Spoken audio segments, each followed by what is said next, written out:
2020, Gallatin, Tennessee. A humid July morning where the air seemed to hold its breath just a fraction too long. By 8:40 a.m., a white 2015 Toyota Tacoma sat at an angle near a drainage ditch beside the Ward Performance Institute. No tire marks cut through the grass. No scuffed soil indicated a struggle. The ground looked undisturbed, as if nothing violent had occurred there at all. Yet beneath the quiet geometry of that truck lay 18-year-old Grant Solomon, a senior to-be, a baseball standout with a photographic memory, a son who had grown increasingly afraid of the man standing only a few feet away. The first report came through a 911 call, strained, imprecise, layered with a frantic insistence that the truck had somehow rolled over Grant on its own. 3 witnesses were supposedly present. Minutes later, none were found. Between the humid air, the stillness of the scene, and the absence of physical disruption in the terrain, investigators would note the same phrase again and again in whispers, in margins, in side comments never officially logged. Something about the geometry of that morning did not make sense. What follows is a reconstruction, an investigative walkthrough of the silence left behind. If the stillness of cases like this pulls you in, remain with you. So subscribe so you don't miss what comes next. The timeline begins with details that appear straightforward at first glance. July 20th, 2020. Grant had agreed to meet his father, Aaron, at a training facility where he practiced baseball. It was the first time in 2 years the two were alone together. Grant had spoken openly about his fear, quiet statements to friends, instinctive hesitations, subtle warnings delivered without melodrama. Those closest to him had noticed a shift. He carried tension like a second skin around his father. The initial narrative, provided entirely by Aaron, formed the backbone of the early police report. According to him, Grant exited his truck to retrieve baseball gear while Aaron looked away momentarily. When he looked back, the truck was already rolling backwards. No one else saw this moment. No one else could describe its angle, its acceleration, its sound. The closest thing to verification was a mention Aaron made during the 911 call. 3 men, strangers, unnamed, were supposedly helping tend to Grant in the ditch. When authorities arrived only minutes later, EMS and fire personnel were present, but no witnesses, no 3 men, no footprints indicating their presence, no secondary vehicles, no peripheral disturbance. Just Aaron and the quiet, humid air. Officers noted that the surrounding grass showed no signs of distress. The incline was gentle, insufficient for spontaneous motion without some indication of movement. Most striking of all, the Tacoma was found in park, not neutral, not rolling, parked. Yet, the early investigation was thin, almost skeletal in its structure. The scene was treated as an accident on private property. Evidence tags were scarce. No testing was performed on the truck's black box. Aaron denied forensic examination. A baseball bat was missing from Grant's garage, absence noted but not pursued. Even Grant's belongings were not collected. At the hospital, within a mere span of minutes, Aaron refused an autopsy and blocked organ donation before Grant's mother, Angie, had even arrived. Grant's injuries contradicted the collision narrative. A traumatic blow to the jaw, a fatal strike to the back of the head. No crushing injuries, no compressive trauma matching a truck's weight. The angle at which he was found suggested the truck was on him but not pinning him. Odd mechanical pressure without mechanical logic. Somewhere in the middle of this early investigative fog, the reports began echoing the same inconsistencies. For those examining cases like this, quiet, unresolved, heavier perspective matters. Leave a comment with what detail stands out to you so far. As the hours ticked forward, the case transitioned from an emergency call to a documented fatality. Grant was pronounced dead at 9:28 a.m. His final moments carried, not in noise but in irregularities, misalignments, absences that would grow louder as the weeks unfolded. Strangeness in an investigation rarely announces itself. It accumulates quietly through friction between witness accounts and physical evidence, through the inconsistencies of timestamps, through the absence of logical environmental markers, such as tire displacement, drag signatures, or contour changes in soil. In Grant's case, strangeness formed its own slow-moving perimeter around the events of that morning. One oddity began with the glasses Grant required to see.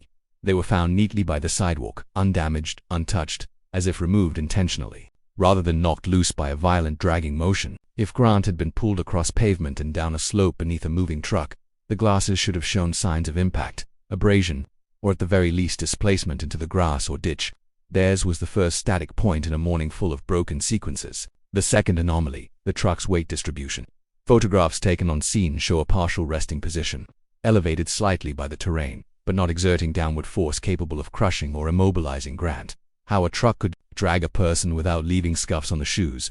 Grant's shoes were clean and without the vibrational path associated with forced motion remained unaddressed. Compasses carried by volunteer search members. Later that week, unofficial helpers who walked the area with Angie recorded momentary swings in the needle, small arcs of magnetic hesitation around the location where the truck had supposedly rolled. Whether these fluctuations were environmental or incidental, no formal testing followed. Then there were the logs.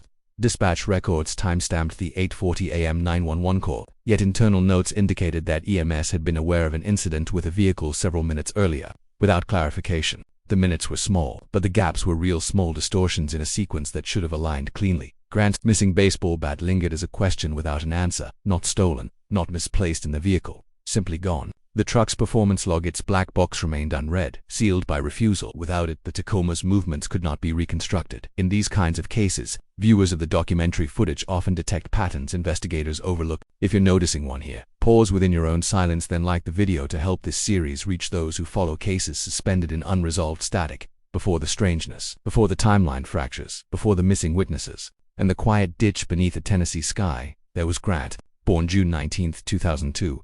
Someone who learned early how to sense other people's needs, who remembered details effortlessly, who stepped into leadership roles on his baseball team not through bravado but through calm intuition. His friends described him as steady, observant, the kind of presence that eased tension rather than created it. Music was another language for him, a way of mapping emotion without stating it out loud.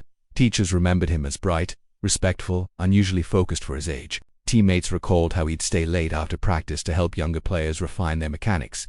His instincts were gentle, but precise. Family life held a different texture.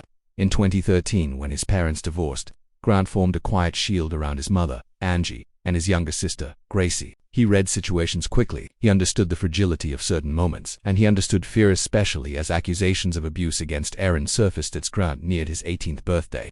He began speaking about testifying in court. His voice carried a newfound steadiness, a readiness to step into a role he had long avoided out of necessity. Those around him felt he was preparing for something, aligning himself with truth even though he knew the cost. July 19, the night before his death, was quiet. Ordinary Grant had plans forming for the future. College baseball was within reach. The next season was approaching, and he was expected to lead the team. Nothing suggested turmoil. Nothing hinted at what would unfold less than 12 hours later. Angie would later recall subtle moments, Grant lingering a bit longer in conversation, expressing protectiveness toward his sister, making vague but serious comments about wanting everything to finally be over soon. Even then, he did not speak in dramatics. He stayed consistent with who he was, calm, grounded, observant. When Gracie later shared her story publicly, describing years of abuse and fear, it cast Grant's protective nature into deeper context. The siblings had long relied on each other. They navigated danger through silent signals, instinctive warnings, shared resilience. Losing Grant meant losing the person who had served as her quiet anchor. And within the funeral home, when Angie noticed what appeared to be broken ankles, she later reported to Tennessee authorities. Another wave of dissonance settled over the case. Clothing was discarded without authorization. Questions became heavier, and the stillness of the unanswered began to feel like something deliberately cultivated. In the months following Grant's death, the narrative shifted from confusion to inquiry. Each revisit to the case produced another discrepancy, another angle of the scene that did not match the reported sequence. Angie's determination to reconstruct that morning became its own investigative framework. She tracked down the truck after Aaron sold it at auction. She documented everything: mileage readings, structural dents, undercarriage residue, interior condition. The Tacoma showed no damage consistent with dragging a human body across pavement, no blood trace, no fiber transfer, no friction scoring beneath the chassis. The truck's mechanical memory, had the black box been accessed, could have provided braking patterns, gear positions, speed, angle, displacement. But that data remained locked behind Aaron's refusal. Then came a subtle anomaly. Metadata from emergency response photos suggested slight deviations in timestamps, delays measured in seconds, then tens of seconds, then a minute. Not enough to accuse manipulation, but enough to introduce uncertainty about the precise sequencing of events. Logs from the Gallatin Police Department indicated the scene was treated as non-criminal before. Officers had completed basic preliminary checks. The absence of forensic procedure or tire track casting, no soil compression readings, no shoe tread comparison created a vacuum in the record. Within that vacuum, contradictions multiplied. One of the most significant revelations emerged later, when family advocates compiled audio from the 911 call with the official police log. A discrepancy surfaced, a noted lack of background noise, a truck supposedly idling, a ditch supposedly occupied by multiple men assisting, movement strain. Yet the audio registered long stretches of controlled, almost unnatural quiet. A forensic audio specialist reviewing the call informally described it as environmentally thin, not manipulated, just void of expected ambient texture. Angie's recovered truck became a mobile archive of everything the investigation lacked. Each mile added after Grant's death belonged to Aaron, Each week he continued driving the vehicle, introduced new wet, further distancing the truck from whatever it may have carried that morning. As threads converged, Gracie's testimony, raw, detailed, unwavering, reshaped the lens through which investigators, advocates, and forensic reviewers re-examined the timeline. Allegations of long-term abuse gave weight to Grant's documented fear, his final decisions, and the context surrounding their rare meeting alone. And somewhere in the accumulation of absence, missing witnesses, missing forensics, missing autopsy, new momentum formed. Not certainty, but direction. A movement in the quiet. If a particular detail in all of this stands out to you, leave a comment. Documentaries like this rely on careful viewers noticing what the official record may have overlooked. In the months that followed the morning of July 20, 2020, the records around Grant Solomon's death settled into a quiet that felt heavier than the case itself. Gallatin, Tennessee moved on at the surface, yet the files scattered across drawers, digital logs, and family-kept archives carried small fractures that never aligned into a single, stable explanation. Investigators wrote their final entries, but none of them addressed the silence where tire tracks should have been, or the absence of the 3 men who were said to be in the ditch, or the way Grant's truck had remained locked in park through every preserved Timmix. His mother, Angie, kept returning to the final viewing, her memory of Grant's ankles. Wrong, in a way the reports never mentioned. She filed complaints, archived photographs, and pushed for in these efforts. The case remained suspended between technical details and the things that no report could hold. The missing baseball bat, the discarded clothing, the refusal of an autopsy, the truck that vanished into an auction lot before any forensics could be done.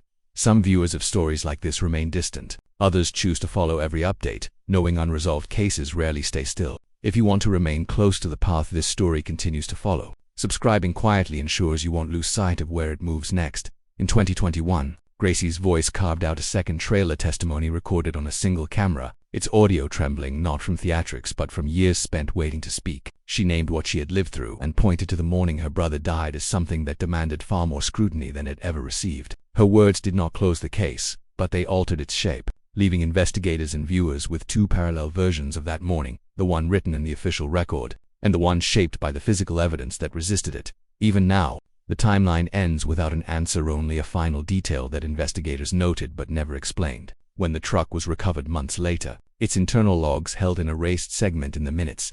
Before 8:40 a.m., no one has accounted for how that gap appeared, or what it once contained.